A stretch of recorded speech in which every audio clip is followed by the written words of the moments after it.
صلوا على محمد وآل محمد. اللهم صل على محمد وآل Muhammad. Inshallah, we begin tonight's program with the recitation of the Holy Quran. For this, I'd like to invite Brother Shabir Ali. Welcome him with a nice and loud salawat ala Muhammad wa ali Muhammad.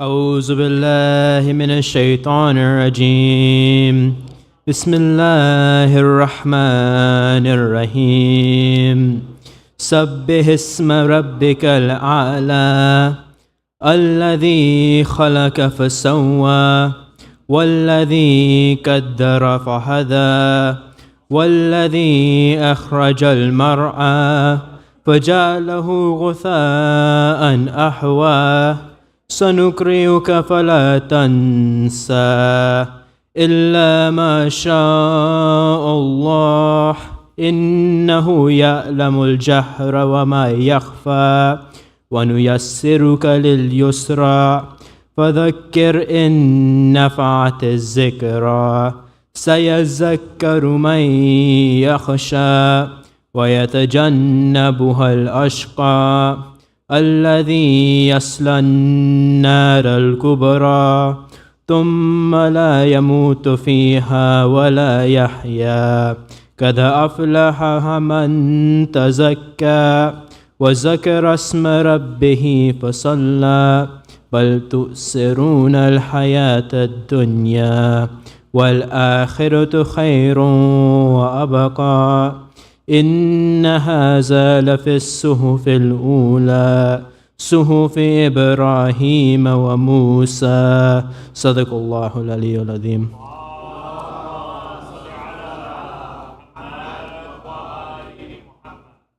In the name of Allah, the Beneficent, the Merciful, glorify the name of your Lord, the Most High, who creates, then makes complete, and who makes things according to a measure, then guides them to their goal, and who brings forth herbage, then makes it dried up, dust-colored.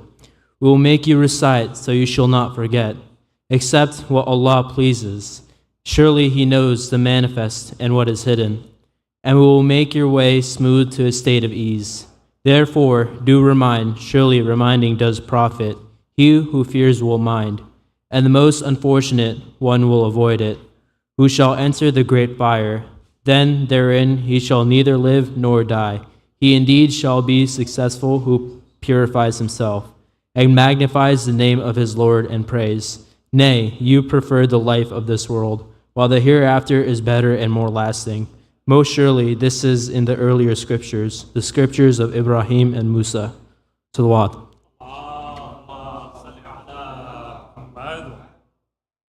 Jazakallah khair, Brother Shabir, for that wonderful recitation and translation. Inshallah, to proceed with the program, I'd like to invite Dr. Farooq Bandeli for recitation of poetry. Please welcome him with a salawat ala Muhammad wa ali Muhammad.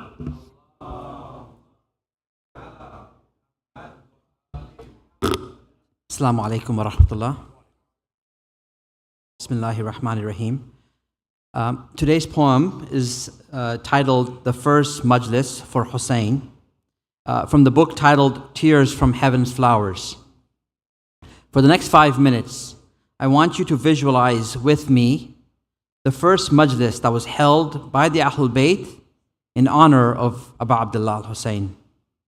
In speaking with my children at home, one of the things we constantly discuss is how the place to chill, the place to hang out is the masjid. And holding a majlis in honor of Imam al-Hussein and the Shuhada of Karbala is worship. And it is our huge honor to be able to attend this majlis, especially since there are many of those that passed away in this past year. Bismillahir Rahmanir Rahim. Salawat ala Muhammad wa ali Muhammad.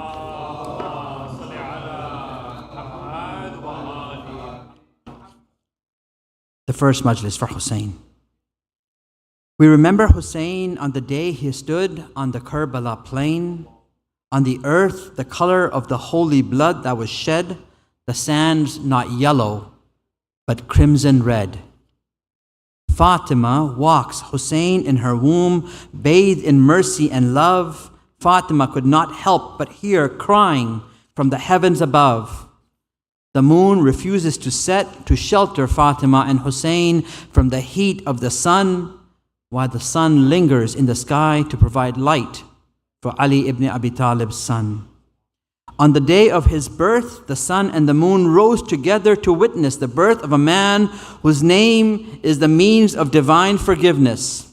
Born into the world in the Prophet's arms, Hussein is safe and protected. The Prophet's cheeks taste his tears. He is affected by the great sacrifice in the years to come. The Prophet turns his face, hiding his tears from Fatima, Hussein's beloved mother. Fatima sees light reflect in the Prophet's beard, a light reflecting from his holy tears. Is Hussein not healthy? Is there something wrong? She fears.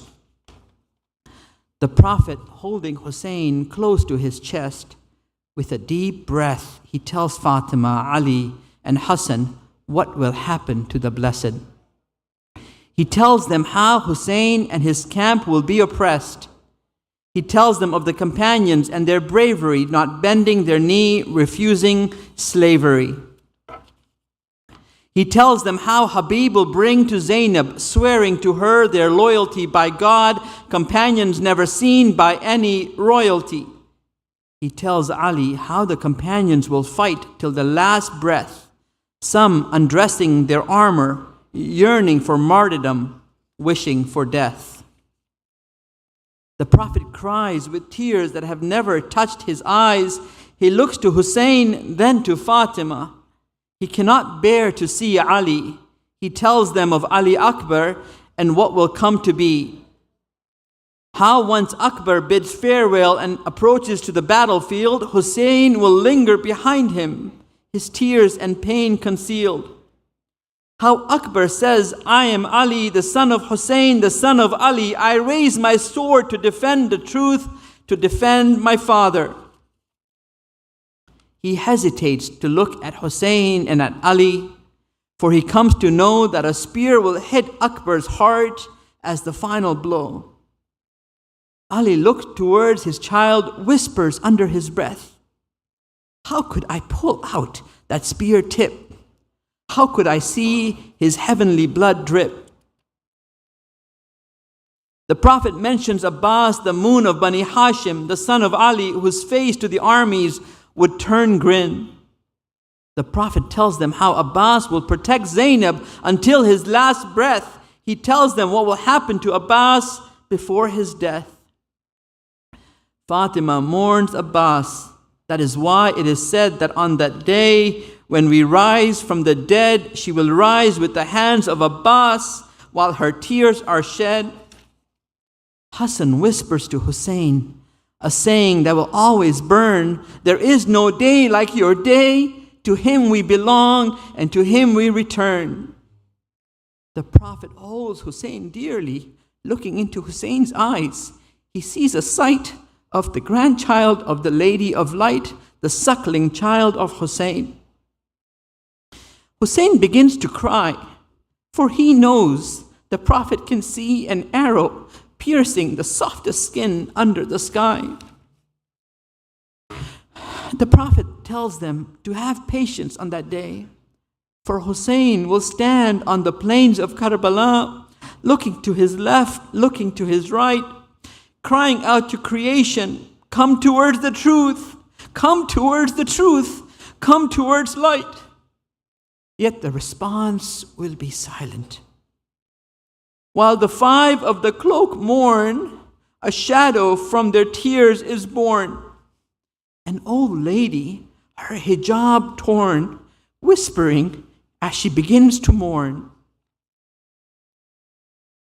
"O Father, when I was young, I sought refuge in your arms from the evil of the world and all its harms. O Father, from you the sun stood still, but for me the sun rose high, while blood rained from the sky. O Father, my soul has had no rest. My tears were suppressed as I saw the horses break Hussein's chest. O Father, please hold me again. Protect me, comfort me, ease my pain. The Prophet's eyes rest on his daughter. Fatima's eyes are on Hussein. She whispers to him, O light of my eyes, O Hussein. The tears of the five sparked a flame that would grow when one hears Hussein's name, a flame in the hearts of the lovers of Hussein, a flame impossible to tame. Fatima had only one question burning in her heart in deep suppression. Who will cry for my Hussein? Salawat.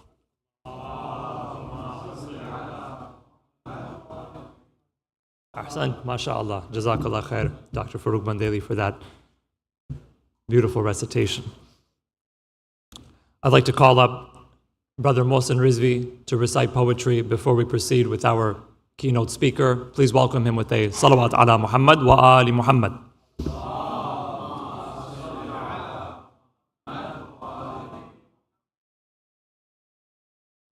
Assalamu alaikum. This is an original piece I wrote. In the Western world, we talk about masculinity and the importance of being strong. And we now recognize in the Western world the value of some vulnerability. And that is something unique to us Mu'min, us who commemorate the Ahlul Bayt, is that we've seen so much vulnerability from our fathers. And I think it's empowered us. And this is a piece written called A Revolution of Tears. Salawat.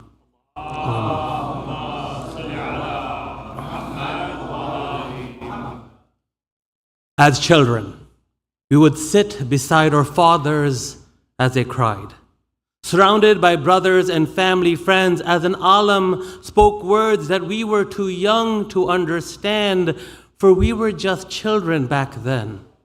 All we knew is that on the nights we wore black, we would watch our fathers cry. A curious child, I tried to understand why. I would lay in my father's lap to grab a glimpse of his eyes, and what I saw were tears of sorrow. That's easy to recognize. But there was another emotion beneath his sobs and cries that took me years before I came to realize that what I saw amidst his sadness was a sense of pride. Pride. Pride that the love of the Ahlul Bayt stands the test of time. Pride that their lives served its intention to guide, that through my father's tears and shuddered cries, their sacrifice to protect Islam continues to thrive. But once upon a time, with a new moon in the sky, two siblings confide in each other at night. A brave sister named Zainab standing by her brother's side, a noble brother burdened, with tears heavy in his eyes.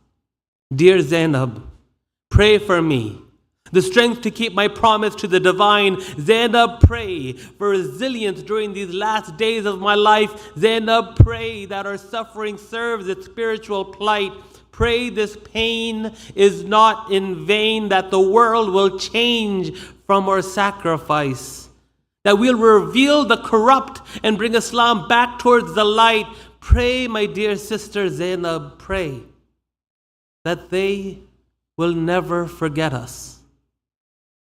A brother and sister together, surveying the land, aware that before them great calamity hangs. They understand the martyrdom of their family is at hand. They understand that their blood will forever stain Karbala's sands. They understand the thirst. How the thirst will be what hurts their hearts the most as they hear their children's cries become more and more coarse. They understand this is their task at hand. That like their grandfather, Allah subhanahu wa ta'ala has willed upon them a destiny. That through their death, a revolution will take seed, a renaissance of Islam spurned by tears filling the streets. Tears. Their destiny, a revolution of tears. Tears from all who hear of the children's cries in the desert heat. Allah-tash, Allah-tash, Allah-tash. Tears from the boy trampled beneath an army's fleet. Allah-tash, Allah-tash, Allah-tash. Tears for Sakina and the father's chest she seeks. Allah-tash, Allah-tash, Allah-tash. My Imam, you knew what's to come. You knew of the cruelty upon your destined to be done. You knew how dry will be your child Ali Askar's tongue. You knew. You knew as you stood by your sister on this night, on the 1st of Muharram with a new moon in the sky. Yet, these tears in your eyes are not for your family's lives. You knew a revolution of tears must begin with sacrifice. So those tears in your eyes, they are simply a prayer for your plight. Tears for your purpose to bring corruption to light. Tears for the patience to watch your loved ones die. A revolution of tears so that the word of our Creator survives. As children, I would sit by my father as he cried. Surrounded by brothers and family friends, we were children back then. All we knew is that on the nights we wore black, our fathers would cry. Tears of sorrow and yet tears of pride. Pride that my Imam, we did not forget. Salawat.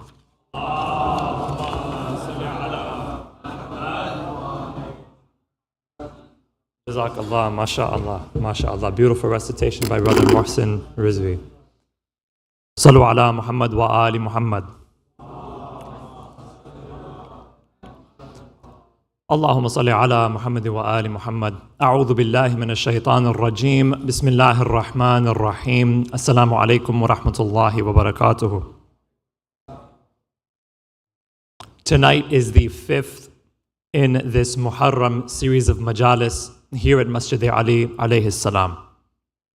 Tonight's Majlis is sponsored by the following families: Mr. Hussein and Mrs. Hina Razak, Mr. Ghulam Abbas and Mrs. Zainab Jafar, Mr. Zafar and Mrs. Fahmi Datu and Kumail, Mr. Sayyid Muhammad and Mrs. Ruby Ahmad, Mr. Faisal and Mrs. Iram Ladak, Mr. Hussein Ali and Mrs. Basima Shah, Dr. Fahim Alam and Dr. Farheen Fahim, Mr. Irshad and Mrs. Sajida Haji, Mr. Ali and Mrs. Shahnaz Alu, Mr. Sair Butt and Mrs. Alia Khan, Dr. Fatima Jafri, as well as the Ali Dina family. May Allah subhanahu wa ta'ala accept our a'mal in this holy month of Muharram. We remember their marhumin with a Suratul Fatiha. Bismillah ar-Rahman ar-Rahim. Alhamdulillahi Rabbil Alamin. Ar-Rahman ar-Rahim. Maliki yawmiddin. Iyaka na'budu wa iyaka nasta'in. Sirata alladhina an'amta alayhim.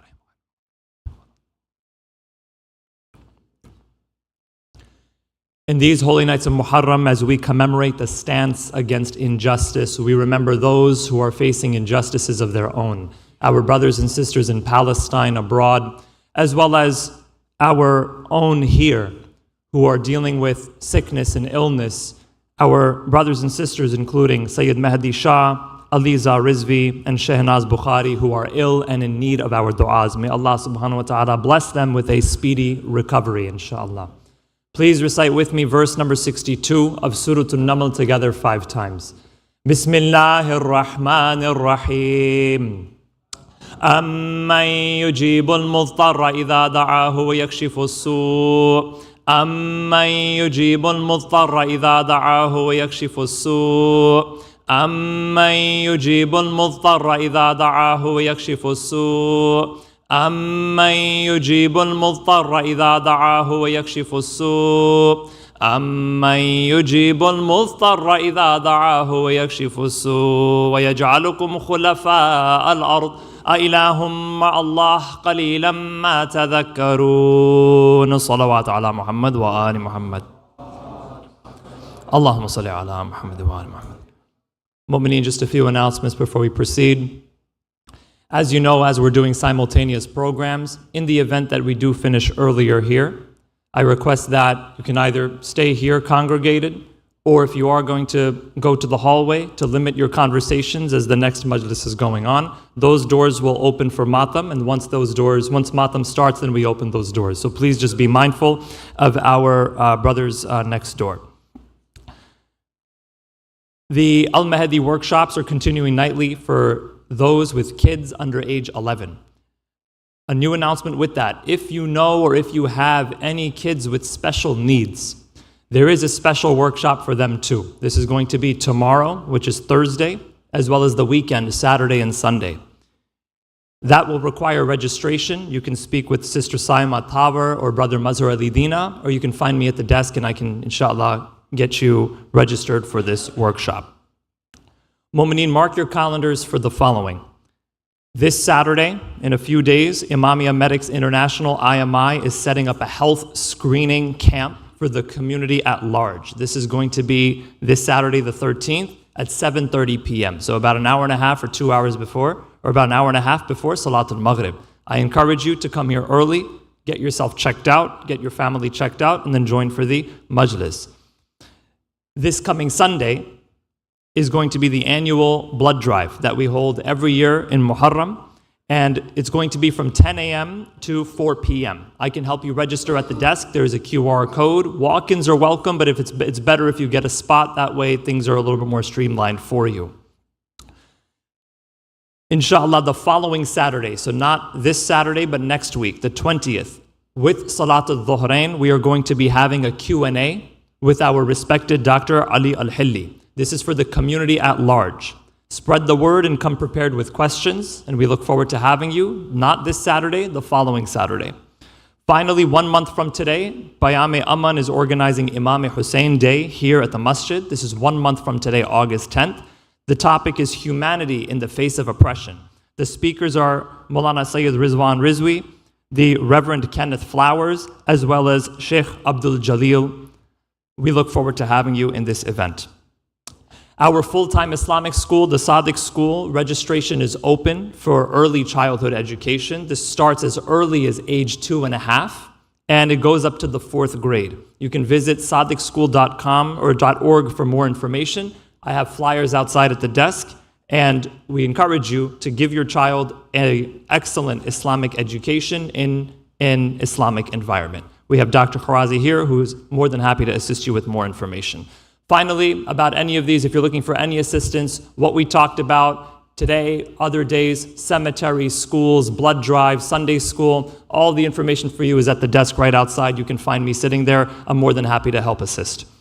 Inshallah, mu'mineen, I request at this time that your cell phones are silenced. Parents, please ensure that your children are seated next to you throughout the duration of the majlis.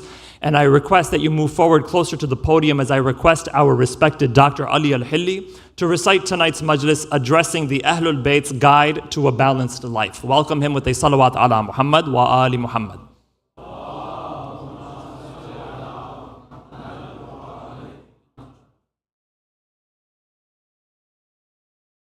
Doctor reminded me that in his lectures he was mentioning that he has notes that's available via QR code. I have that QR code at the desk. So if you're interested, see me and we'll get you scanned and we'll get you access to his notes from the majlis, inshallah. Sallu ala Muhammad wa ali Muhammad.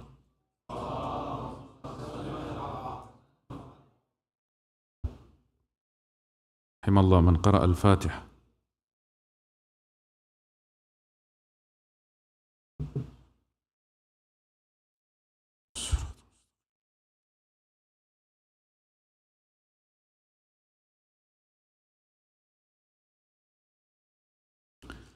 أعوذ بالله من الشيطان الرجيم اللعين. بسم الله الرحمن الرحيم. الحمد لله الأول بلا أول كان قبله، والآخر بلا آخر يكون بعده، الذي قصرت عن رؤيته أبصار الناظرين، وعجزت عن نعته أوهام الواصفين، وأفضل الصلاة وأتم التسليم على سيدنا محمد وعلى أهل بيته الطيبين الطاهرين.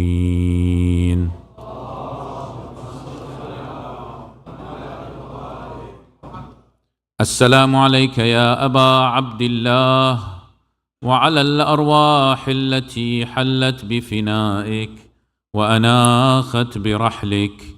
عليكم مني سلام الله أبدا ما بقيت وبقي الليل والنهار، ولا جعله الله آخر العهد مني لزيارتكم أهل البيت. Together. السلام على الحسين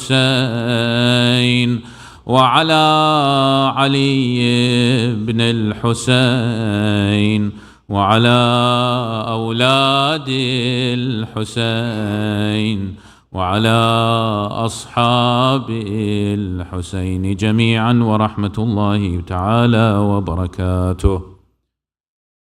قال الله تعالى في محكم كتابه الكريم: بسم الله الرحمن الرحيم وابتغ فيما آتاك الله الدار الآخرة ولا تنس نصيبك من الدنيا وأحسن كما أحسن الله إليك ولا تبغ الفساد في الأرض إن الله لا يحب المفسدين. Illuminate your hearts and souls with the recitation of salawat ala Muhammad wa ali Muhammad.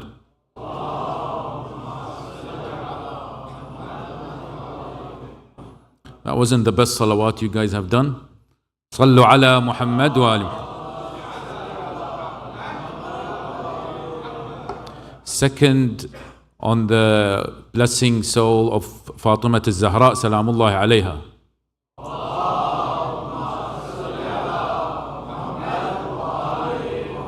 And the third one with the loudest of voices is for the soul of Amir al-Mu'mineen Ali ibn Abi Talib, salamullahi alayh.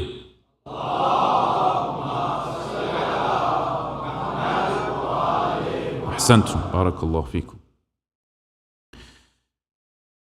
My dear sisters and brothers, assalamu alaikum wa rahmatullahi ta'ala wa barakatuh.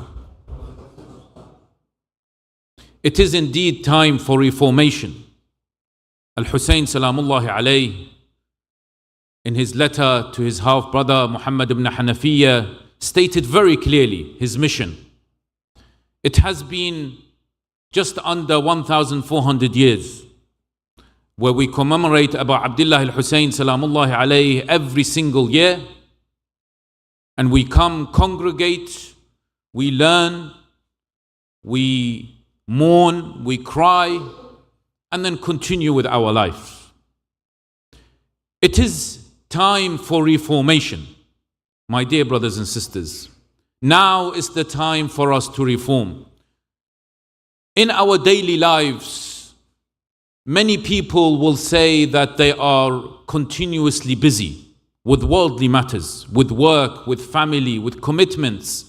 When you speak to individuals, some people will say that I feel empty inside me. I do not have the energy nor the time to really fulfill my life with spirituality. And some people will say, how can I achieve the status, the spiritual status that is needed of me in this hectic life? It seems quite impossible sometimes. Another person might say that I have so much pressure on me to provide for my family, and I come back late from work and I have no time. Some people who are single, maybe they say we have a lot of studies or I have a lot of work and I just can't navigate between spirituality and my life at the moment. And so when we examine such situations, and maybe you and I fall into that particular category, we've got to examine ourselves. And we've been repeating several times in the last few nights about this ark, this ship of Hussein salamullahi alayh, Al-Husseinu Misbah al-Huda and the Safinatun Najat, this ark of salvation, whether we, you and I are welcome to board this particular ark. And I will tell you this very honestly and truly. that if our life is quite hectic, if our life is not balanced, if our lives is consumed with worldly matters and following such issues, then we cannot, it's impossible for us to embark in that particular arc. And also, importantly, as we have mentioned before, that this particular arc takes us towards Al-Mahdi, salamullahi alayhi. And I always ask this question, and I ask to myself, and I've said this before and I say it again. When the narration says 313 mu'mineen is needed for our 12th Imam to reappear, are you telling me that we do not have 313, or we've never had 313 mu'mineen, and it's been 1,400 years, and every single year we commemorate the martyrdom of Abu Abdullah? There's something wrong, isn't there? There's something happening to us that is making us completely misunderstand this particular mission.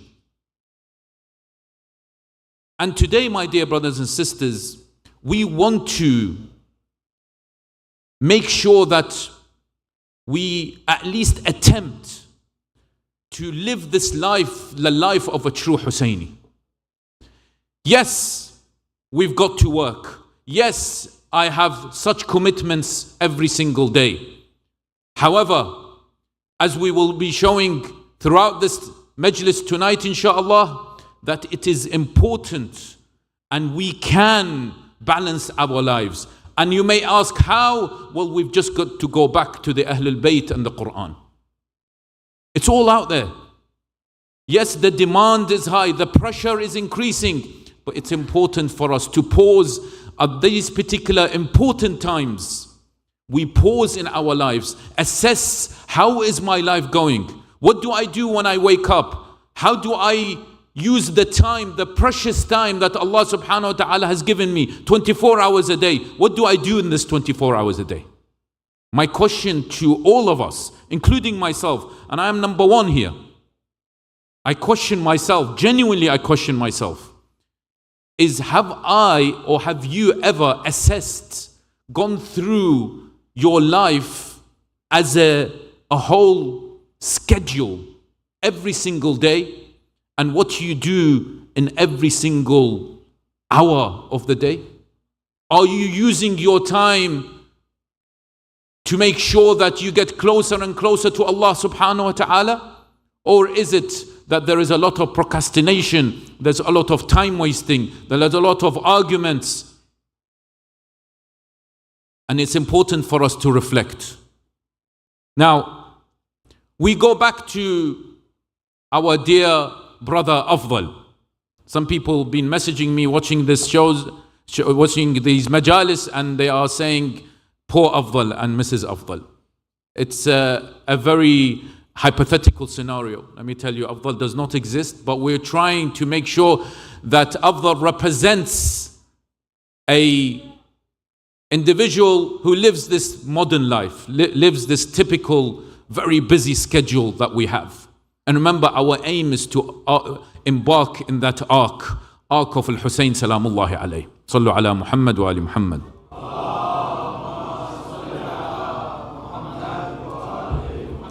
When it comes to Afdal and his busy lifestyle, he doesn't have much time to spend on spirituality. We have mentioned this several times. He works extra shifts. He consequently procrastinates quite a bit because he's trying to relieve that stress within him.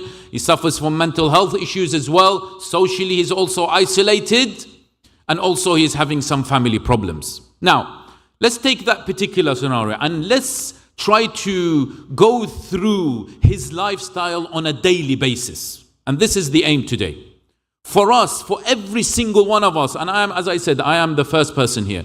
I want us all truly to go through our daily schedule. Because time is limited, my dear brothers and sisters. Time is truly limited. And the way to find out time is truly limited is, of course, when you witness and see people who have lost time, those individuals who have departed from this world. Recently, in the center that we are in London, we built a new ghusl khana, washing the deceased.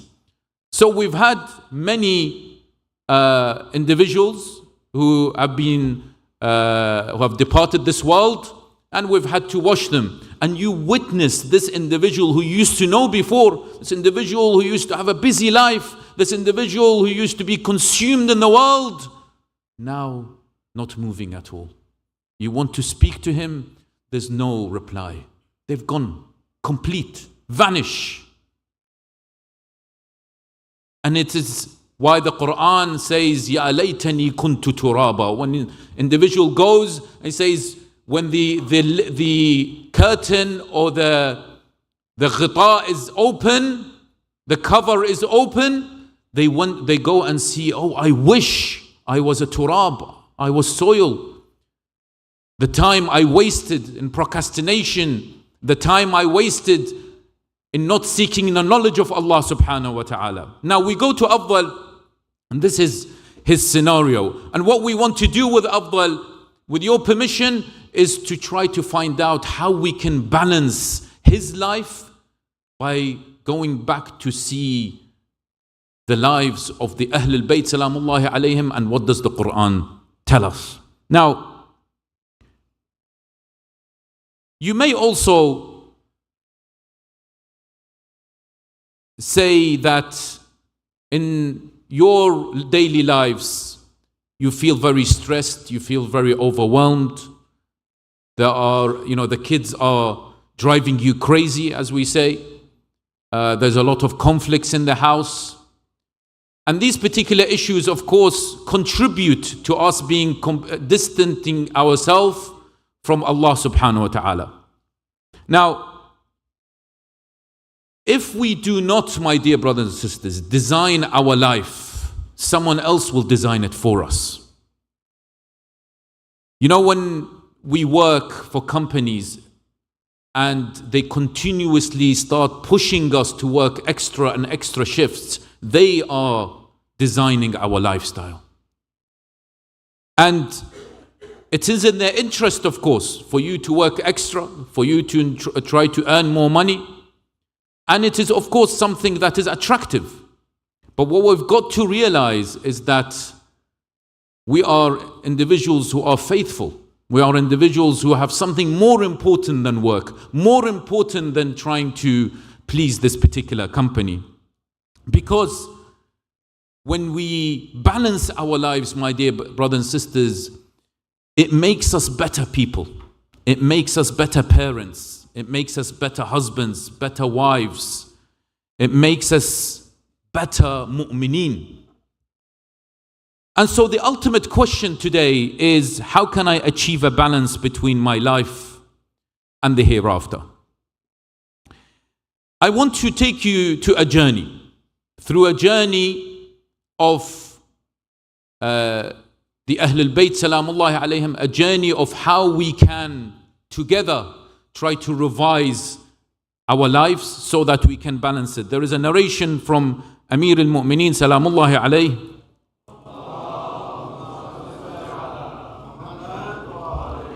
Nahj al-Balagha, wisdom number 387. This is a beautiful narration, my dear brothers and sisters. He says, لِلْمُؤْمِنِ ثَلَاثَةُ سَاعَاتٍ. For the mu'min, the believer's time is split into 3 periods. The first period is the communion with Allah subhanahu wa ta'ala. فَسَاعَةٌ يُنَاجِي فِيهَا رَبَّهُ. So you split your day into 3. The first is what? Is your relationship with Allah subhanahu wa ta'ala. Is you take time to build that relationship, to strengthen that relationship. Now, other than salah, what else do we do? Let's genuinely reflect today. Do a genuine reflection. A genuine reflection. How much time do I spend in communion with Allah subhanahu wa ta'ala, in trying to establish that relationship with God, other than salah? And salah is, I do it because it's wajib. Let's be very honest here. But he says there are three parts to your day. One is the time you spend with Allah subhanahu wa ta'ala. The next one, the period where he manages for his livelihood. So you go to work. That's the second one. And the third one, he says, that the period when he is free to enjoy what is lawful and pleasant. Yes, and we'll go into that in a while. And he says, in addition, he says, it does not behove a wise person to be away from his house for three matters. Namely, for purposes of earning. So you shouldn't be away from your house. Well, number one, you should only be away from your house for purposes of earning or going for something for the next life. So, for example, attending a Majlis or a mosque, or for enjoying what is not prohibited. So again, these are the three parts of your daily life. Number one is you spend it to strengthen your relationship with Allah subhanahu wa ta'ala. Number two, spend time to manage your livelihood. And number three, for enjoy what is lawful and present. Now, with the help of Sheikh ChatGPT, I have come across, we both, I've also contributed to this, is a whole time scale of where time goes in a typical week. So I'm going to do a bit of maths here, okay? It's unusual in a majlis to have a bit of maths, but there we go. I am a bit unusual, as you might have realized. Inshallah, in a good way. So we have 24 hours a day, correct? We have 7 days a week. So how many hours do we have per week? 168 hours in a week, correct or not? 24 times 7. Now, what are the necessities that we have to spend in a typical week? We sleep, say 8 hours a day. 8 times 7, that's 56. For salah, I'm being very generous and I'm saying we spend 1 hour a day in salah. You know, many of us are much faster than 1 hour a day. So that's 7 hours. We eat and drink around 2 hours per day, shall we say? So that's 14 hours a week. Personal care, so we go to the bathroom, to the toilet. I'm going to detail. I want us really to change today, yes? So I'm going to detail. Personal care is around 1 hour a day, so that's 7 hours a week. Work, university, studying, if you're a housewife, whatever, is usually around 8 hours a day, yes? So and you work 5 days a week. Some people work 6 days a week. Of course, this is general. Of course, you might be thinking, no, my hours are different. But this is a general thing. That's 40 hours a week. Commuting, some people might commute, although a lot of people work from home these days. So that's 5 hours a week. Household chores, maybe shall we say 10 hours a week, although some people will say longer. And so when you subtract 168 from all of the above, the result is 29 hours a week. You are left with 29 hours a week to do everything else. Okay? And some people might argue and say, well, actually you've missed this and this, but ChatGPT and I are comfortable with this particular calculation. Okay? So we've got 29 hours a week to do things that are optional perhaps, because we've taken care of the necessities. Yes? The things that are optional. Now, let's go through certain important areas in our lives and examine them and look at the hadith and what does the hadith say. Let me first examine the issue of salah. Now, of course, you've heard many lectures about salah. You've heard many talks about salah. But I want to tackle it in terms of a daily basis. As we said, perhaps we spend 1 hour a day. But it's very important now when we want to balance our life and we want to make sure that this particular life always yearns towards Allah subhanahu wa ta'ala. We've got to emphasize on this issue of salah. Now you remember you've got 29 hours, okay? And I've given 1 hour per day on salah. Perhaps that's not enough. Perhaps we need to give more.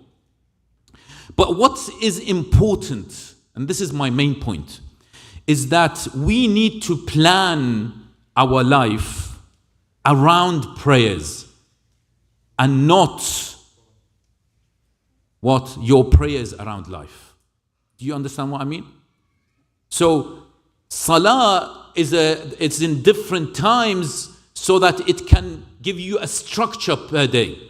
When you have Fajr, you wake up Fajr, then you have Dhuhr, Asr, Maghrib, Isha, there is a structure. So you plan your life around Salah, not Salah around your life. And this is really crucial we understand this. So when you wake up in the morning, you say, yes, I have this, I have Salah. So I have Salah to Dhuhr, Asr. What am I going to do before Salah? Because that's a point of reference. And then I have Salat al-Asr, and then I have Salat al-Maghrib. What am I going to do between Salat al-Dhuhr and Salat al-Maghrib? Yes, I've got to work, I've got a meeting between Salat al-Dhuhr and Salat al-Maghrib. You know, sometimes it's really important we should reference Salah as a point of time. So we say, okay, what time are you meeting me? Let's meet after Salat al-Dhuhr. Not let's meet at 1:30. Let's have that particular type of speech. So that we know that we put an importance for Salah on that particular day. What time shall we meet up? Shall we meet up just before Salat al-Maghrib or no, after Salat al-Maghrib? That's a point of reference during my daytime. Do you understand? If you understand, say Salawat ala Muhammad.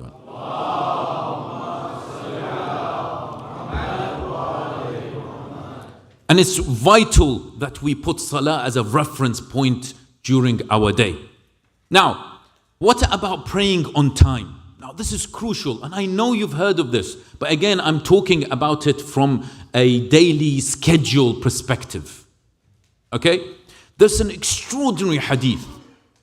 Absolutely extraordinary. In fact, I found 2 extraordinary hadith on this particular topic. This particular hadith from our 6th Imam says,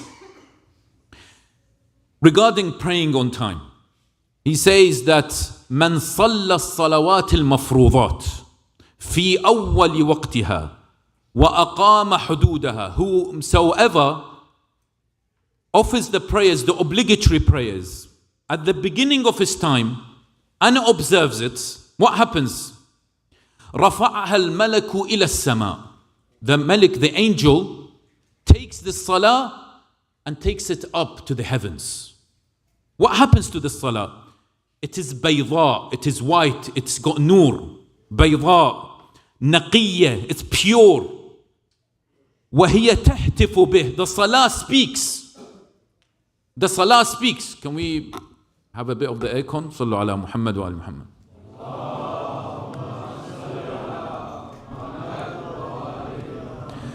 The salah speaks and says what? And says, Hafadhakallah kama hafadhtani. May Allah protect you like how you protected me. This is your salah speaking.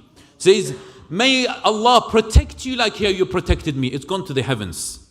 وَاسْتَوْدَعَكَ اللَّهُ كَمَا اسْتَوْدَعْتِنِي. And I have been delivered into the custody of a noble angel. That is your salah. However,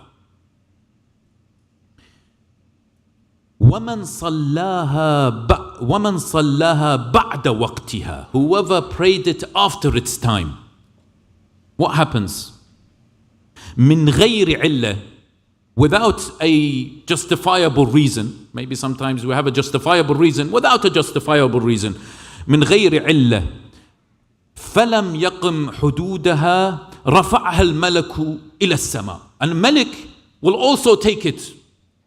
Malik will take it, like how he took the salah when you prayed it on time. But he will take it, it's dark. سوداء مظلمة وهي تهتف به. It's dark. And it starts to scream the salah. What does it say? It says, ضيعتني ضيعك الله كما ضيعتني. It says, you have taken me away. You have lost me. May Allah lose you like how you've lost me. This is when we don't pray the salah at its time. وَلَا رَعَاكَ اللَّهُ كَمَا لَمْ تَرْعَنِي. May God not take care of you in the same way that you have not taken care of me. This is the salah we don't pray on time. And why is there emphasis on that? One of the reasons is because it gives you this structure during the day. That's why the mu'mineen, when Allah subhanahu wa ta'ala says pray 5 times a day, it's not a burden. It's so that it can structure our day. We have a reference point during our day where we say this is Salat Dhuhr, Salatul Asr, etc. And of course with all the other benefits. This hadith is in Amali al-Shaykh al-Saduq, page 328. Another hadith that I found from our 6th Imam al-Sadiq, salamullahi alayhi.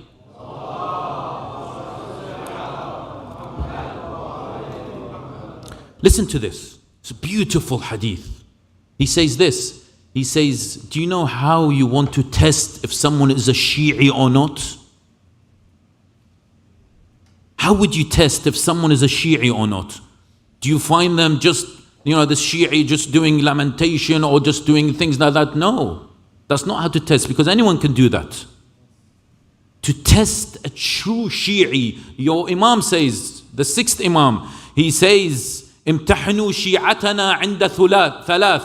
3 things. Number 1, the first thing, امتحنوهم عند مواقيت الصلاة كيف محافظتها عليهم. You test them first on whether you see those individuals who pray on time. If they pray on time, he is our Shia. That's our 6th Imam. And he says the second one, how they safeguard them with their secrets. You safeguard with your secrets. And the third one is how they keep them from our enemies. And with the third one is with their wealth, how they support their brothers. And we'll come back to this. How you use your money wisely. This is the test of a Shi'i. This is in Mizan al-Hikmah, volume 4, page 2852. Now, just a side point about Salah and our timing schedule. Praying in a masjid. Now let me be very open and honest with you guys here. Yeah? How are we doing as the followers of Ahlul Bayt in terms of prayers in a masjid? Just you think about it. I'm not going to answer this. You think about it. How are we with our relationship with a masjid in terms of our daily salah? Yes, some people will say, look, this masjid is further away from me. I don't have time. I don't have etc. But Islam has emphasized on us coming to a masjid and praying in congregation. I hear that Masjid-e-Ali, they have congregational prayers on a daily basis. But I hear like 3-4 people come. What about Maghrib al-Isha? We don't have, and I stand by this, in Yawm al-Qiyamah, we do not have the relationship with a masjid. We don't. When it comes to a masjid, we say, I pray at home. But there is so much emphasis from our Ahlul Bayt about praying in a masjid. Our 6th Imam says, I request you to attend the masjid. This is our 6th Imam saying, I request you, me, you, all of us, the followers of Ahlul Bayt, the followers of As-Sadiq. He says, I request you to attend the mosques, for they are houses of Allah. This is a house of Allah. This is a house of God on earth, and whoever enters it with purity, Allah will purify him from his sins. Wow, extraordinary. If you enter this masjid with purity, Allah, you've got to believe in this, Allah will purify you from your sins, and you will be written from his visitors. Remember the many times that you'll be coming to a masjid, every time your sins will be removed. And you'll be pure, because you are entering the house of God. This is not owned by anyone. This is owned by God. And when you come and pray in congregation, then wow, that's double whammy, as they say. You come to a masjid and pray in congregation, it's huge in Allah subhanahu wa ta'ala. So let us give a good attempt. We have a masjid here, mashallah. Yes, it's okay for you to maybe travel a bit. It's worthwhile. Maybe at least the weekends. But let's make an effort. We're not very good at this. We've got to make a better effort at this. Also in terms of salah, in terms of our schedule, when it comes to Salatul Fajr, my dear brothers, when we wake up for Salatul Fajr, and some of us don't wake up for Salatul Fajr, or some of us, when we schedule our daily life, we wake up 10 minutes before sunrise. you know, I'm sure if we ask Google to say, how many people actually Google the search, what time is sunrise, not what time is Fajr. So we usually say, what time is sunrise? And if it says 5:55, then yeah, I'll wake up 5:45. Yeah. But some of us do, I guess, wake up for Salatul Fajr, and there is a lot of istihbab. There's lots of recommendations, if you can, in terms of scheduling your time, is you stay up between Fajr and sunrise. Allah subhanahu wa ta'ala says in chapter 20, verse 130, He says, فَاصْبِرْ عَلَى مَا يَقُولُونَ وَسَبِّحْ بِحَمْدِ رَبِّكَ. Do tasbih of Allah subhanahu wa ta'ala قَبْلَ طُلُوعِ الشَّمْسِ, before sunrise, yes, وَقَبْلَ غُرُوبِهَا, and before sunset. So do tasbih of Allah subhanahu wa ta'ala. There is something special about between Fajr and sunrise. Don't you think? There's something special about that time when everything is quiet. And if you can, it's usually around an hour and a half, hour and a half. If you can, of course, and some people can't. Maybe you can go back to sleep after sunrise, take a bit of a nap, as we say, yes? But if you can do this, and this is a lesson for me as well, if we can take that particular time and prostrate to Allah subhanahu and do tasbih, there's something special. And when you hear the birds singing, it's beautiful.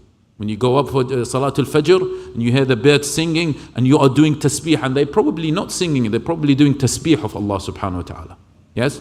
And then until sunrise, then this can give you a beautiful start for the morning. Sallu ala Muhammad wa ali Muhammad.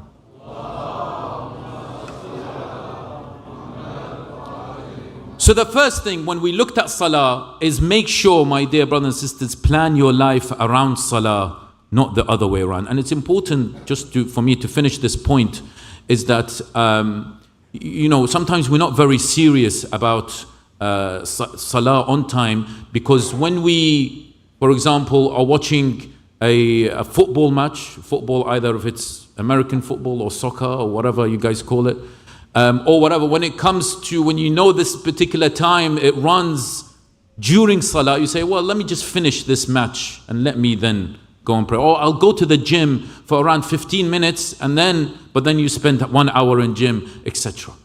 It's vital, it's really important, especially for our youth, to make sure that we pray on time. Now, we've made sure that this particular daily life of Afdal, we've emphasized on praying on time, making sure that he does what? He plans his life around Salah. Now let's talk about work. A lot of people work, a lot of our brothers, a lot of our sisters, they work. And it's important we work. And it's in fact for the fathers, or the husbands rather, it is wajib for us to work. And Allah subhanahu wa ta'ala encourages that. In chapter 62, Surah Al-Jum'ah, if you've been to Salatul Jum'ah, you've heard the Imam say many times in verse 10, says, فَإِذَا قُضِيَتِ الصَّلَاةِ, if the salah is completed, it finished, فَانْتَشِرُوا فِي الْأَرْضِ وَابْتَغُوا مِنْ فَضْلِ اللَّهِ وَاذْكُرُوا اللَّهَ كَثِيرًا لَعَلَّكُمْ تُفْلِحُونَ. He says, when the prayer has concluded, disperse within the land and seek from the bounties of Allah subhanahu wa ta'ala. Go out there and work. Work in halal way. But go out there and work. Seek from the bounties of Allah. But while you are seeking from the bounties of Allah, and this is our first point, while you're at work, while you're commuting to your work, or while you have some break, what does Allah subhanahu wa ta'ala say? He says, وَاذْكُرُوا اللَّهَ كَثِيرًا. Repetitively, اذْكُرُوا اللَّهَ. Again, this is something we're not great at. Dhikr of Allah subhanahu wa ta'ala. Of, you know, if you're running after, if you've missed, I don't know, you guys have trains and buses here, but we have trains and buses down there. And if you miss the bus or you're stuck in traffic, always do constant dhikr of Allah subhanahu wa ta'ala. Alhamdulillah, shukran lillah, subhanallah, Allahu Akbar, etc. Continuous, and be in the present moment while you're doing this particular dhikr. Okay? Now, I'm going to recite this particular verse that I recited right at the start. This is a beautiful verse in chapter 28, verse number 77. Allah subhanahu wa ta'ala says, وَابْتَغِي فِيمَا آتَاكَ اللَّهُ الدَّارَ الْآخِرَةِ وَلَا تَنْسَ نَصِيبَكَ مِنَ الدُّنْيَا. And he says, and seek by means of what Allah has given you the abode of the hereafter. Okay? Allah subhanahu wa ta'ala in this particular verse says, do not forget that you have a part to play in this world. You know, sometimes when we talk about the world, and I spoke about it, life and the world, and we've got to make sure that we do not take this world as our priority, and whatever worldly matters it gives us, it provides us with. But it's important that we are present in this world. It's not being in love with this world, but I've got to cope with whatever life gives me. And I've got to work in this world. So Allah subhanahu wa ta'ala says, وَلَا تَنْسَ نَصِيبَكَ مِنَ الدُّنْيَا. Do not forget that you, every single one of us, has a part to play in this world. And that is why you are still alive. If you do not have a purpose in this world, or you are no longer needed in this world, then Allah subhanahu wa ta'ala will say, okay, your time is finished. That's it. You go. But every single one of us has a part to play in this world. That's why we're still alive. If you are living, you have a part to play in this world. And Allah subhanahu wa ta'ala say, لا تنس نصيبك من الدنيا. Don't forget that you do have a part to play in this world. Now, some Mufassirin say that this, it refers to, of course, you go and work, but you work in what is halal. And you try to work to please Allah subhanahu wa ta'ala in whatever you do. And this is where I want to talk about in my second point, which is when we earn, my dear brothers and sisters, and this is vital when we look at our schedule and we work. And remember, Afdal's case is that he's working extra so he can save extra. What we've got to realize is that we've got to work to the extent where it can satisfy our necessities in this life. We shouldn't work extra. You know, a lot of us wants to save. We save for a rainy day. Okay, save a bit, it's okay. But because we live in this consumerism world, in this world where continuously we're asked to spend and spend and spend, we want to save for that 5-star holiday. We want to save for this nice spanky car. We want to save for that very good clothes or whatever I want to buy. But this is not how you should balance your life, my dear brother and sister. This is not how the Ahlul Bayt salamullahi alayhim want us to live. Why, you may ask? Well, I give you this narration from Amir al-Mu'mineen Ali ibn Abi Talib salamullahi alayhi.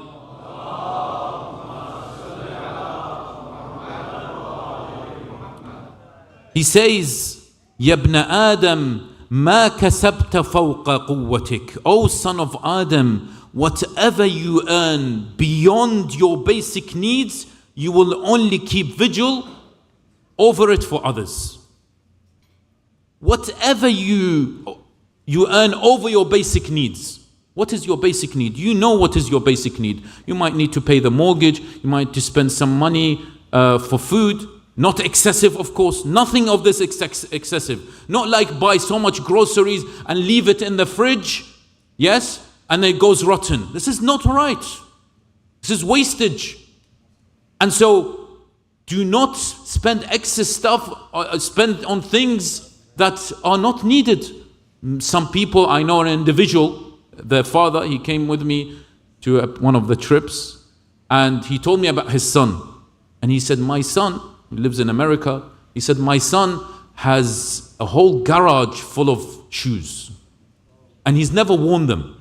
He just wants to make sure that he has the best quality shoes, and these are the rare shoes, you know, these like sneakers or whatever they're called, and they release these very special versions of these shoes. So he goes and buys them and puts them in the garage, so he has like a whole display of all these shoes.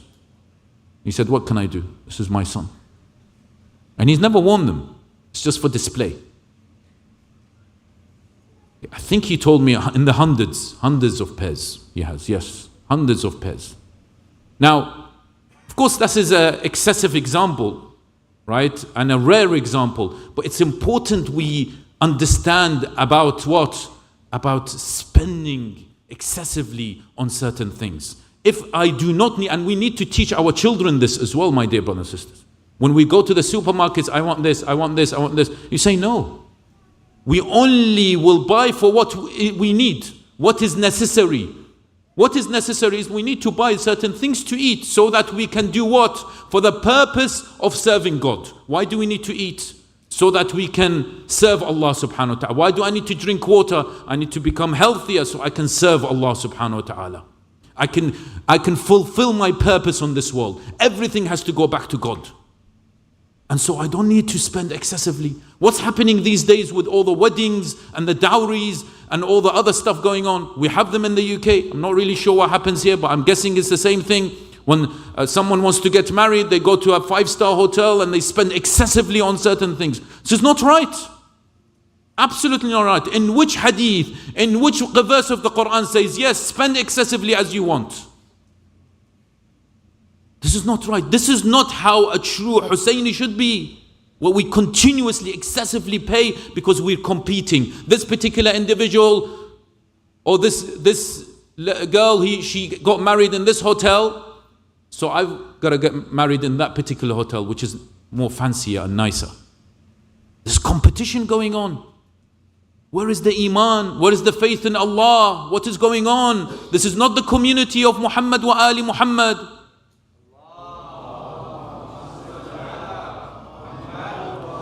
Amir al-Mu'mineen Salamullahi alayhi says that whatever you earn, and this is our Amir, he says whatever you earn beyond your basic needs, you will only keep vigil over it for others. You can keep it for others. Give it for others. And remember that particular hadith we talked about, the three signs of a true Shi'i? Remember the first one, praying on time, keep secrets, and the other one is giving their wealth to others. And this is a true mu'min. And so this particular verse also says, and do not forget your portion in this world, where Allah subhanahu wa ta'ala says that we must make sure that we work. Yes, we do work, but we earn just so that we can fulfill our needs. But there's no need to earn more. Yes, some people will say, okay, we've got businesses and things like that. MashaAllah, may Allah give you so much. But what are you doing with that money? That's the question. Yes, you can have a business. You can, MashaAllah, have lots of money. But what are you doing with that money? You say, I invested in another business. Okay, but where is this all going? It's a serious question. You've got to ask yourself this question. Where is all this money going? Is it truly, do you have a vision that this money will go towards Allah subhanahu wa ta'ala, will go towards the cause of Allah subhanahu wa ta'ala or not? Or is it just sitting in bank accounts and you're establishing 1, 2, 3, 4, 5 different businesses? We've got to seriously think about this. It's a very important thing we've got to reflect on. Of course, some people will say, well, actually, this is helping the community. We've got a lot of businessmen out there who are helping them. That's beautiful. This is what we need, where we help each other. But not when I gather so much money just to keep it for my own family and wealth. This is not the Ahlul Bayt, salamullah alayhim. Now, just a very quick point about consumerism, my dear brothers and sisters. Striking statistics in America. As of 2020, 69% of the GDP of the United States of America was attributed to consumer spending. 69% of the GDP of this country was on consumer spending.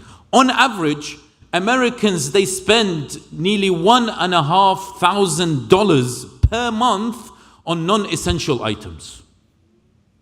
Non-essential items. So around 18,000 per year. There is something called impulse purchases. Do you know what impulse purchases is? Is when it's unplanned or spontaneous buying. Just like Amazon. Yeah. Just like, oh yeah, I buy this, yeah, I buy this, yeah, I buy this. And I buy this and I buy this. And then it comes and you think, what do I need it for? I don't need it. I'm not bothered to return it. How many of us have bought things we're not bothered to return it? Say, it's just too much work. I have to go there and I give it to them and it's only £5-6. It says £5-6, it can help an orphan. £5-6, it can help someone buy their meal. Yes? Let me tell you about Amazon. Amazon spending in 2023, US consumers spent approximately $395 billion in just in 2023. $395 billion spent on Amazon. And that was a rise of 11% from 2022. It's crazy. Consumerism is crazy because we've got it in our fingertips.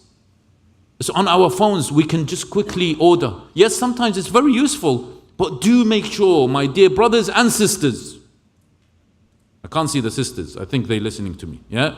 My brothers and sisters, yes? Amazon or all the other apps, before you press that button, ask yourself this question. I am a true Husseini. I want to embark in that ship of salvation. I want to balance my life. I want to become the soldier of Al-Mahdi. I know you might think excessive questions, but no, it's true. If I press this button and I'm going to spend that money, is this necessity? Am I buying this thing as a necessity for me or not?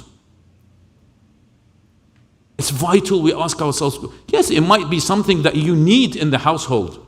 Yes, you can call it as a necessity, but not something goes to waste. إن المبذرين كانوا إخوان الشياطين وكان الشيطان لربه كفورا.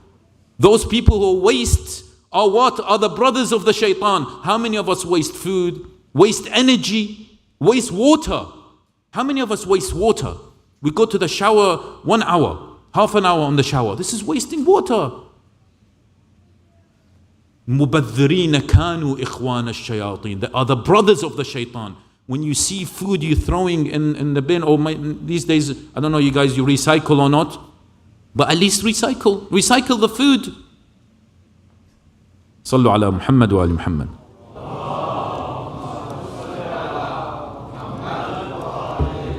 Also, while I'm at this topic of spending, it's vital, slight digression, it's vital, my dear brothers and sisters, we think about what's happening now in Gaza. I have a dear friend who I will talk about on the night of Ashura. He's now in Gaza. He's a doctor. He's from the UK. And, he's telling me, he sent me a message today, he's telling me that the Palestinians are being slaughtered. And the world is silent. And we've become very used to it, haven't we now? We've become used to it. Yeah, okay, yeah, Gaza, they're being killed. Oh, let me just go to work and do my stuff. But what about buying? The least we can do is stop buying these particular products that support this Zionist regime. Don't you think so? We've got to do this, my dear brothers and sisters. This is the least we can do. And you say, how? Well, go out there, ask the community leaders here, ask the scholars, and tell them, which particular products do I need to boycott? But this is the least we can do. In front of Allah subhanahu wa ta'ala, you say, look, you've got alternatives. If you don't want to buy this particular drink, I've got to buy that particular drink. I've got to buy that particular drink because it's nicer. No, but it's not a necessity. So it's vital, it's our duty, my dear brothers and sisters. It's our duty to the least we can do is stand with those who are oppressed all around the world, especially those in Gaza. And the least we can do is stop buying these particular products or from companies that support this apartheid regime. Now, so we finalized lesson 2 after prayers, which is work to live comfortably, don't work excessively, and spend wisely. Now, we're finishing very soon, just going back to this 29 hours. Remember the 29 hours that was left? Yes? This doesn't include salah and work. So these 29 hours we can spend on many other things. But let me tell you this, my dear brothers and sisters. If you want to balance your daily life, the most important thing you must do is have a prioritization list. Have a prioritization list. You know, when you speak to people, they say, where have you been? You say, I'm busy. So what are you busy with? So, well, you know, family, work, etc. And you ask them, is this a priority for you? Yes, family and work is a priority. But for example, other issues that may not be a priority, but you're used to them, so you're doing it. Let me ask you this, that if your boiler breaks at home, are you busy to fix it? Are you busy to fix it? No, you're not busy. You've got to go and fix your boiler if it's winter. If your car breaks down, are you busy to fix it? No, because it's a priority. You put it up in the priority list because it's vital. You need a car to go from A to B. If you break or one of your family members break, you've got to go to hospital, right? It's a priority. So make sure you have a priority list. And in this 29 hours or so, right, make sure that you avoid procrastination, especially for our young children, messing around, looking at social media, spending hours and hours and hours on social media. We'll talk more about social media tomorrow, right? And this is a beautiful hadith that says, لا تزول قدما العبد يوم القيامة حتى يسأل عن أربع. Before you enter يوم القيامة, you're going to be asked about four things. عن عمره فيما أفناه. What did you do during your life? Remember balancing life? You can answer, if we truly change our daily schedule today, when we asked in Yawm al-Qiyamah, what did you do during your life? This umr, this age of whatever age you died, what did you do? You say, I balanced my life. I made sure that I have spirituality. And the reference points was salah. And then I worked so I can provide. And then I did this for the sake of Allah. And I did this, etc. You will be asked about it. وَعَنْ شَبَابِهِ فِيمَا أَبْلَاهِ. And those individuals, what did you do during your youthful days? And a special message to our youngsters. Make sure you don't waste a lot of time. It's okay to spend some time playing. It's okay sometimes to do games or whatever. But it's important that you make sure you have a schedule in your life. Now, moving on. Perhaps part of this 29 hours is family. We didn't mention family. Family are very important. Parenting is one of the most important things. So you spend time with your children, like how Luqman said in Surah Luqman, verse number 13. He said, وَلَقَدْ وَإِذْ قَالَ لُقْمَانُ لِابْنِهِ وَهُوَ يَعِظُهُ. We'll talk about parenting as well, but in the short time I have, Luqman salamullahi alayhi, Luqman was a noble individual. He wasn't a prophet, but he was a noble individual. But realize how the Holy Quran says how he spoke to his child. وَإِذْ قَالَ لُقْمَانُ لِابْنِهِ وَهُوَ يَعِظُهُ. He didn't just sit down with him. Allah subhanahu wa ta'ala didn't say وَإِذْ قَالَ لُقْمَانُ لِابْنِهِ and then continues. He spoke to him, but he gave وَهُوَ يَعِظُهُ means he allowed for that particular environment to be a peaceful environment, to be a loving environment for his son. Not when we come and speak to our children, we go quickly and say, come here, I want to teach you a lesson.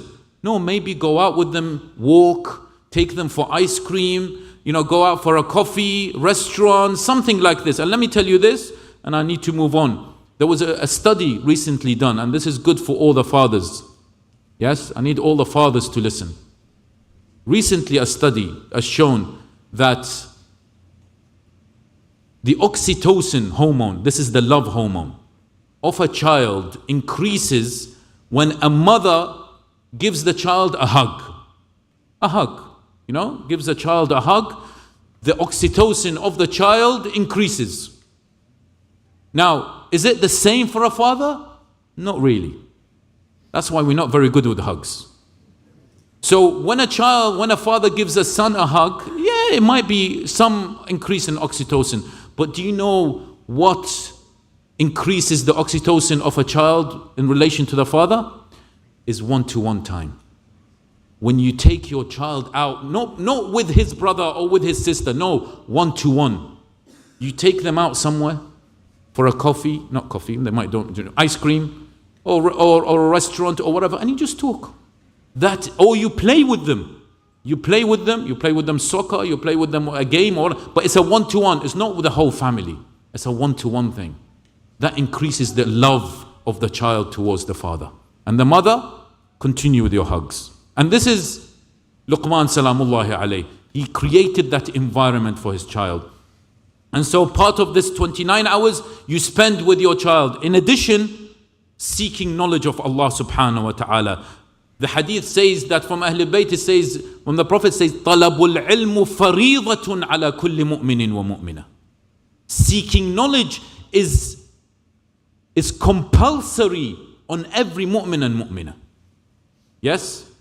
And so it's vital that we also use that particular. Now you say, okay, we know all this. We've heard so many lectures about seeking knowledge. How can I seek knowledge? Remember these particular hours that you have extra. Remember, we've split this, and I invite you all to go back home today and find out this 24 hours, what do you do with it? And you will, trust me, you will find at least a few hours where it's gone to time wasting. And that is why we spend an average of around 3.5, 4 hours a day just on social media or on the phone. Yes? You will find at least 2 or 3 hours just wasted. What are you going to do with this 2-3 hours? If we are a true Husayni. And one of the ways is, of course, seeking knowledge of Allah subhanahu wa ta'ala. There's lots of ways now, and that's why I believe in Yawm al-Qiyamah we have more accountability than our forefathers. Why? Because previously, at the time of Iraq, my father was a politician, he was imprisoned by Saddam. Previously, they want to read books. They didn't have phones. They couldn't read books, Islamic books, because anyone who the Saddam's army come in to their house and find they have Islamic books, they will take them to prison because they think you're a religious person. So they used to hide the books. Now we've got whatever you want on your phone, podcasts and lectures and everything. So our accountability is greater. You've got the whole world in your phone. There's no excuses in seeking knowledge. And finally, what you're going to do with this 29 hours extra is this. الَّذِينَ آمَنُوا وَعَمِلُوا الصَّالِحَاتِ. Iman by itself, salah, siyam, etc. is not enough, my dear brothers and sisters. We've got narrations that says that me just praying is not enough. I've got to accompany it with doing good, with doing amalun salih, with providing my time for others. And it's important that when we read the narration in Al-Kafi, volume 2, page 67, of al-hadith that says, "Man asbaha walam yahtam bi umur al-muslimina falaysa bi-muslim." This is a striking hadith. You must have heard about it before. It says that whomsoever does not care about the affairs of the Muslim ummah is not a Muslim. You're not a Muslim. You can call yourself whatever you want. You're not a Muslim. If you're just someone who wakes up in the morning, has breakfast, goes to work, and then, procrastinates, maybe does some family things and stuff like that, doesn't care about the Muslim ummah, doesn't show any signs of helping out, then you need to revise your life, because that is not the direction of Ahlul Bayt salamullahi alayhi. So what do we do? Of course, you know what to do. You guys are much better than I am in this, in terms of volunteering, in terms of trying to really make sure that you give your time for others. Call this individual that you haven't spoken to for a long time. We talked about mental illnesses yesterday. Maybe an individual who's suffering from mental illness. Do not forward WhatsApp messages. That's not talking to someone. On Eid Day or whatever, now we have Ashura coming, people forward messages. That's not connection. That's just pressing a button. But it's vital that you call people, you speak to individuals, you have that connection with them. And this is something missing in our communities. But also volunteering, guys. If we are true Husaynis, Hussein gave his life. I'm not telling you to give your life. I'm telling myself first and everyone else, how much of that 29 hours would you give to your religion? How much? Isn't your religion worth it? How much would you give to Allah subhanahu wa ta'ala? In whatever capacity you can. Some people might work for charity, some people might help in the masjid, volunteer, some people might create their own projects. Whatever it is, some people might open their houses to do Quran teachings, bring someone to teach Quran, to do certain classes, whatever. There is a plenty of things to do. But you must do something. There's no excuse unless you are not able to, as in physically not able or mentally not able. Yes, you are excused. But if you are able, then you must do something out of these particular hours that you have in a week. Sallu ala Muhammad wa ali Muhammad.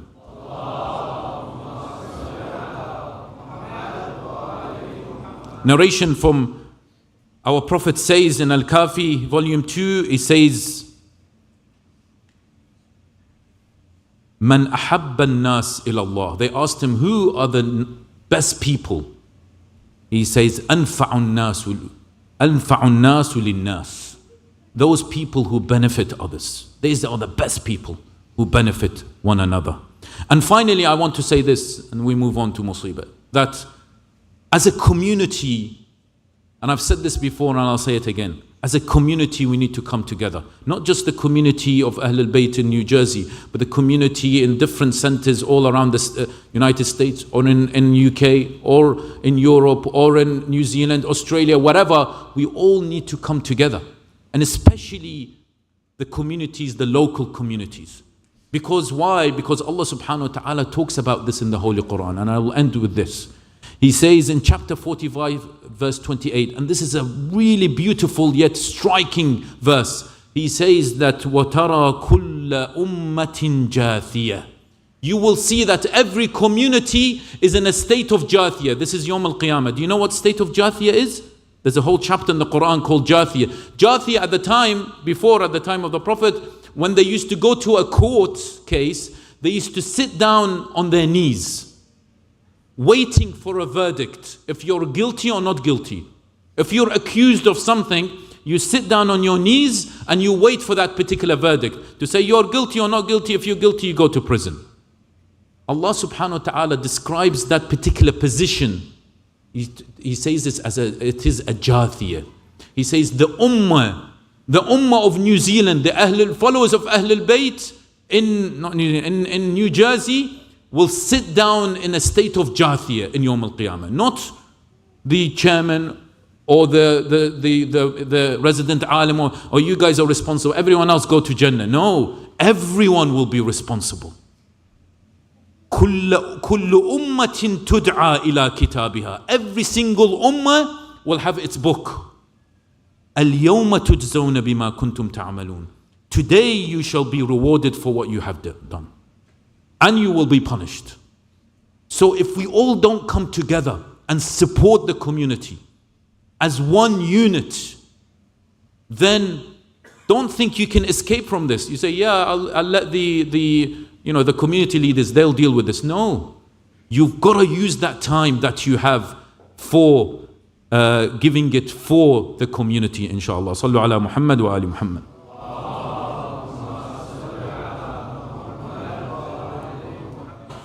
And so, my dear brothers and sisters, we continue with the path of Ashura, the path of those individuals who we learn from on a daily basis, those individuals who we wish we have only a few percentage of how they used to live their lives, in complete piety, and not looking for worldly issues, but looking for the akhirah, trying to make sure that they live in the hereafter, as how Imam Hussein Salamullahi alayhi has put. And of course, the best of those individuals were the companions of Al-Hussein Salamullahi alayhi.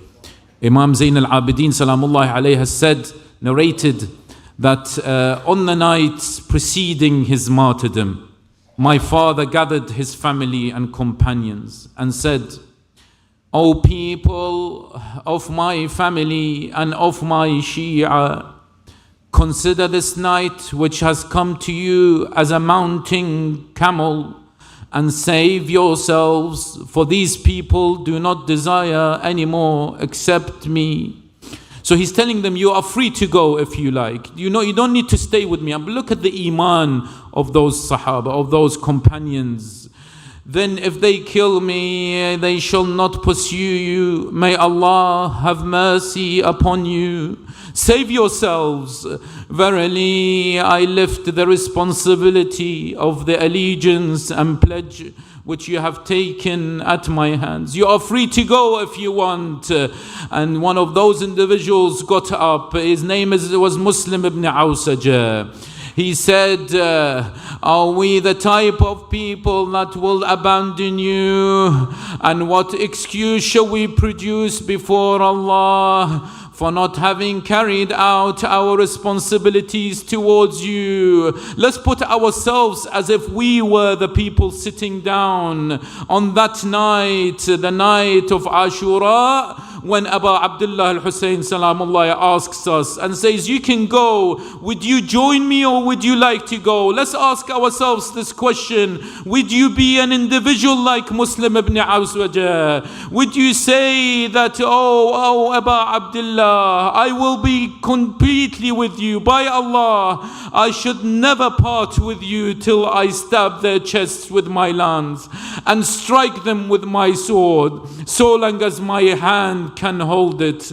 And even if I have no weapon to fight them, I shall hurl stones at them till I die with you.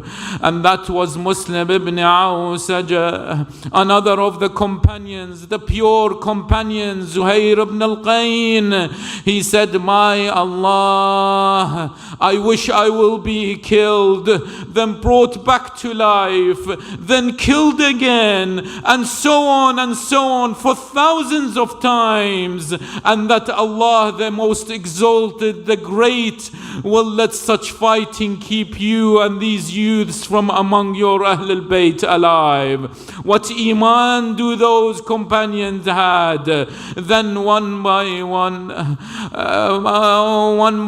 Hussein's companions were martyred. Zuhair ibn al-Qayn put his hand on Hussein's shoulder and he sought permission to fight with the following verses. Advance, may you guide, O guided one.